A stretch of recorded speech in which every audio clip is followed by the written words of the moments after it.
I once heard an occultist say that a common pitfall that certain occultists fall into is the belief that the planetary and celestial energies, like if someone says something is a Mars energy, that a god is a Mars energy. For example, that if people see that god's energy as literally being represented by the planet Mars, that god in its physical form would then be the planet Mars. He argued essentially in a different way that wouldn't be accurate, and that is not a good way to look at it, and that's not actually what it's supposed to mean, that it's just supposed to be like symbolic.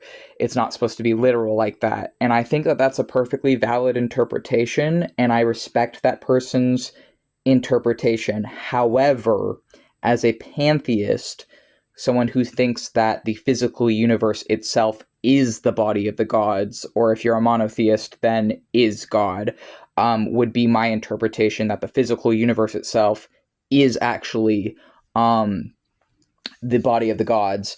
For me, I think it's also a valid interpretation to believe that these planets and celestial objects like the stars and planets, that they are actually physically the body of the gods, I think is also a valid interpretation. He was talking about in the context of prescribing the Sephiroth and Qlipoth to planetary energies, which that is not something I'm going to be talking about in this video, but what I will say as a theistic Satanist and sorcerer is, this is a quote coming from the Book of Enoch.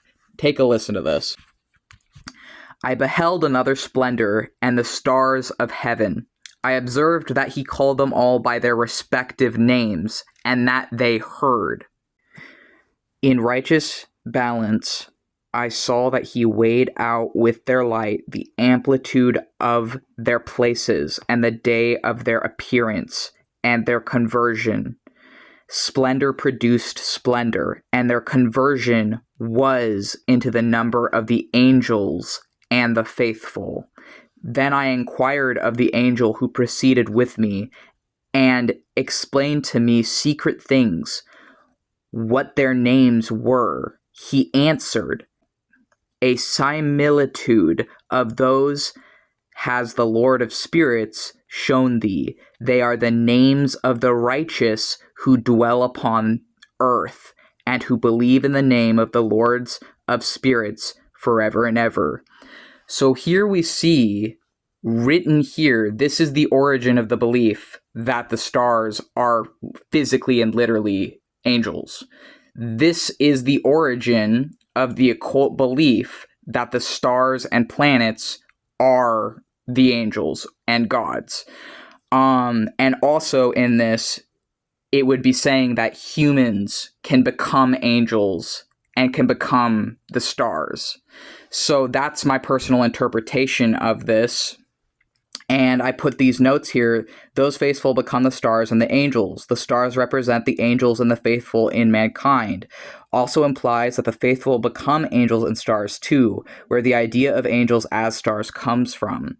So depending how you interpret mythology like this, my interpretation of this mythology might be different to how someone else interprets it, but how I'm interpreting it as a theistic Satanist and sorcerer is I'm going to think now that the stars and planets, even though it doesn't say planets, it's talking about stars, but I'm going to believe, since the different angels are not only prescribed onto stars, they are also prescribed onto planets, even though that's not talked about in this part of this mythology, that the stars can actually physically then be representations of the angels, and not only of the angels, but that the angels and the stars come from the names of those on earth. So people on earth can become angels and stars, is what I personally would interpret that as. So that the stars would physically be like variations of angels. That's how I interpret this part, but obviously how I'm going to be interpreting this as a sorcerer is not necessarily going to be the same as how someone else is going to be interpreting this part of this text. And obviously I also don't believe in the monotheistic God in the way that modern day people do. I believe that the physical universe itself is God, or gods, plural, singular or plural. as a pantheist and polytheist. So here I'm going to try and show the quote that I was reading. I'm hoping that it's focusing enough for this to be more observable.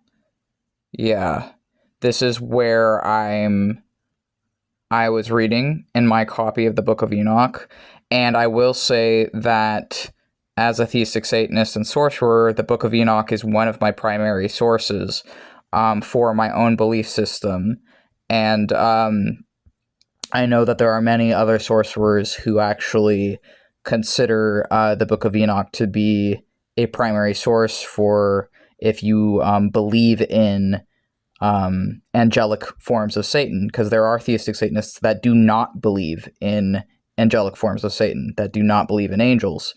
I personally do believe in angels, even though I am a theistic Satanist and sorcerer, and I do believe in Satan as an angel or as a collective of angels, and that is coming from this book.